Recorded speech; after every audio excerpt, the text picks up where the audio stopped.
Hi friends, welcome back to my channel.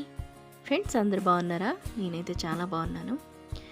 ఈరోజు వీడియోలో cotton saris, అలాగే కాటన్ కుర్తీలు, షర్ట్స్ ఇవన్నీ ఎలా గంజి పెట్టి మెయింటైన్ చేసుకోవాలో ఈరోజు వీడియోలో చూపిస్తాను. చూసేయండి, మరి ఆలస్యం చేయకుండా.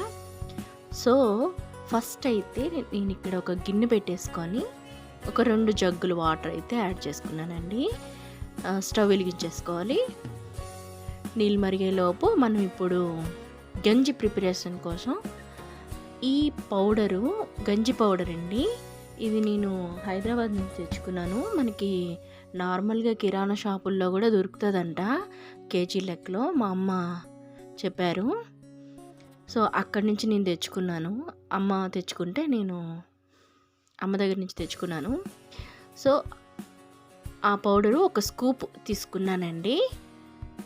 2 చీరలకి తగ్గట్టుగా ఒక స్కూప్ సరిపోతుంది. సో ఇలా గంజి పౌడర్ లేకపోయినా సరే మనకి అన్నం వార్చుకున్న గంజి ఉంటుంది కదా, దాంతోనైనా ఇలా గంజి పెట్టేసుకోవచ్చండి. సో అది వాటర్లో మిక్స్ చేసేసి ఆ పౌడరు లిక్విడ్లా చేసుకొని ఇప్పుడు మరుగుతున్న నీటిలో కొద్ది కొద్దిగా పోసుకుంటూ కలిపేసుకోవాలండి, ఉండలు లేకుండా. ఇలా మనము కలుపుతూనే ఉండాలండి, లేకుంటే ఉండలు ఫామ్ అయిపోతాయి. ఉండలు ఫామ్ అయిపోతే మరి ఇంకా మనం బట్టలు గంజి పెట్టేటప్పుడు మాత్రం చాలా కష్టం అండి. అక్కడక్కడ గంజి అంటే ఉంటుంది ఉండలు. సో దానికోసమని మనం ఇది ఒకటి గమనించుకోవాలి. సో ఈ విధంగా గంజి అనేది ప్రిపేర్ చేసుకోవాలి. దీన్ని ఎక్కువసేపు మరిగించాల్సినంత అవసరం లేదండి. ఒక 2 పొంగులు వస్తే సరిపోతుంది. స్టవ్ ఆఫ్ చేసేసుకోవడమే. ఇంకొక విషయం ఏంటంటే, ఈ గంజి ప్రిపేర్ చేసుకున్న వెంటనే మనము బట్టలకి పెట్టేయాలండి, లేకుంటే మళ్ళీ మేగడ అనేది ఫామ్ అయిపోతుంది. మళ్ళీ దాన్ని వడపోసుకోవాల్సిన పని పడుతుంది. సో అందుకే వేగంగా చేసేసుకోండి. ఇక్కడ నేను 1/2 బకెట్ వాటర్ తీసుకున్నాను. నార్మల్ కోల్డ్ వాటరేనండి, వేడి నీళ్ళేం కాదు. దానిలోకి నీళ్ళ రంగు అలాగే కంఫర్ట్ కొద్దిగా వేసుకున్నాను. దానిలోకి నేను ముందుగా ప్రిపేర్ చేసుకున్న గంజి అయితే వేసేసుకొని కలిపేసుకున్నాను. ఇప్పుడైతే నేను చేత్తో వాష్ చేసుకున్న బట్టలను అయితే దీనిలో ముంచేసుకుంటున్నానండి. అమ్మంటారు చేత్తో వాష్ చేసుకుంటే బట్టలు అనేటివి చాలా రోజులు వస్తాయి, మన్నికి వస్తాయి అని అంటారండి. అమ్మ ఎప్పుడు చేత్తోనే వాష్ చేసుకొని తన శారీస్ అన్నీ నీట్గా ఇలా గంజి పెట్టుకొని ఐరన్ చేసుకొని పెట్టుకుంటుందండి. తను ఎప్పుడు కాటన్ శారీసే కదా వాడేది. సో తను ఈ విధంగానే మెయింటెనెన్స్ చేసుకుంటూ ఉంటుంది. సో నేను కూడా అమ్మ దగ్గర నేర్చుకున్నాను. నేను శారీస్ వాడేది కొంచెం తక్కువే కాబట్టి నాకంత అవసరం పడదు. కానీ మనం బెడ్షీట్స్ కానీ అలాగే టవల్స్ కానీ ఈ మామూలుగా షర్ట్స్ ఇవన్నీ ఉంటాయి కదా, వాటిని ఇలా గంజి పెట్టుకొని నీట్గా ఐరన్ చేసుకుంటే మనకి కొత్త వాటిలా ఉంటాయండి. సో నేనైతే గంజి పెట్టేసుకొని ఇలాగా ఈ విధంగా ఆరేసుకుంటున్నాను. ఆరేసుకోవడం కూడాను కొంచెం ఇలాంటివి నీట్గా స్ప్రెడ్ చేసుకొని ఆరేసుకోవాలండి, లేకుంటే ఎండవు మంచిగా.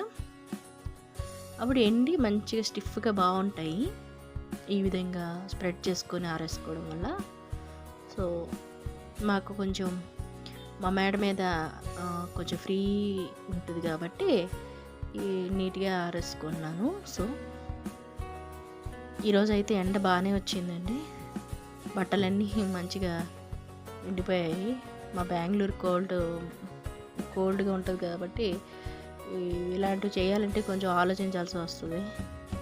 నేనైతే మిగిలిన బట్టలకు కూడాను ఆ నీటిలో ముంచేసి, మన టవల్స్ అవి ఉంటాయి కదండి, వాటిని కూడాను ఆ నీటిలో ముంచేసి వేసాను. అవి కూడా చాలా బాగా వచ్చాయండి. మనకి ఇష్టం అనిపిస్తే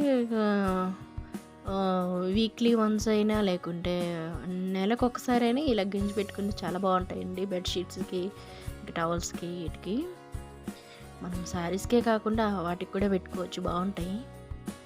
సో సో నా బట్టల పని అయితే అయిపోయిందండి ఫ్రెండ్స్.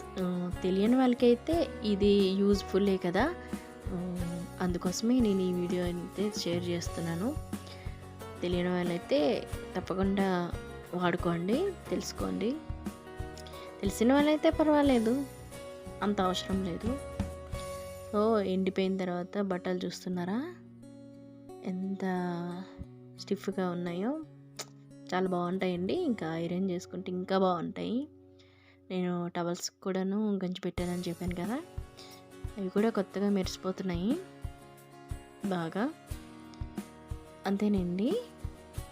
అంతేకాకుండా నేను శారీస్ని ఎలా మెయింటైన్ చేస్తాను అని అంటే, ఇలా ఐరన్ చేసుకున్న వాటిని ఇలాంటి కవర్స్ మనకి మీషోలో దొరుకుతాయండి. ఈ కవర్స్, వాటి కోడ్ అనేది నేను కింద డిస్క్రిప్షన్లో ఇస్తాను. ఎవరికైనా కావాలనుకుంటే అది కోడ్తో పర్చేజ్ చేసుకోవచ్చు.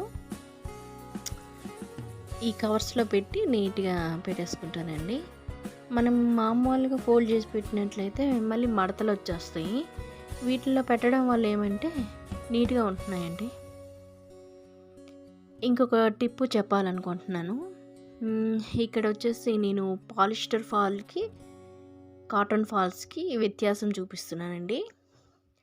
అదేంటంటే, ఈ పాలిస్టర్ ఫాల్ ఈ వైట్ శారీకి వచ్చేసి కాటన్ ఫాల్స్ అండి. ఈ గ్రీన్ శారీకి వచ్చేసి పాలిస్టర్ ఫాలు. సో ఇది ఉతికినా సరే పాలిస్టర్ ఫాల్ అలాగే నీట్గా ఉంటుందండి. కాటన్ ఫాల్ ఏంటంటే ముడతలు పడిపోతుంది శారీ అనేది. సో అందుకే నేను పాలిస్టర్ ఫాల్ ప్రిఫర్ చేస్తాను ఎక్కువ. ఈ ఫాల్స్ గురించి చెప్పింది మాత్రం మా పిన్ని అండి. సో ఆవిడ ఫస్ట్ వాడి నాకు చెప్పారు, పాలిస్టర్ ఫాల్ అయితే చాలా బాగుంటాయి, శారీ అనేది రింకల్ రాకుండా నీట్గా ఉంటుంది అనేసి. సో తను నాకు చెప్పారు, బాగుంది కాబట్టి మీ అందరికీ షేర్ చేసుకుంటున్నాను. ఈవెన్ ఈ ఫాల్స్ మనకి మ్యాచింగ్ సెంటర్లో కానీ కాల్ షాప్లో కానీ ఎక్కడైనా దొరుకుతాయండి. మనం స్టిచ్చింగ్కి ఇచ్చేటప్పుడే చెప్పేయాలి, ఈ ఫాల్ పాలిస్టర్ ఫాల్ వేయండి అనేసి. వాళ్ళే వేస్తారు. ఒకటేంటంటే ఒక 5 రూపీస్ డిఫరెంట్ ఉంటుంది అంతేనండి దానికి దీనికి. చూస్తున్నారు కదా, నేను ఈ సారీకి కూడాను పాలిస్టర్ ఫాల్ వేసాను. ఇది కాటన్ శారీస్కి అని కాదండి, మనకి ఇప్పుడు జార్జెట్ శారీస్, షిఫాన్ శారీస్ అవన్నీ ఉంటాయి కదా, వాటికి కాటన్ శారీస్ వేస్తే ఏంటంటే ముడుచుకుపోతాయి.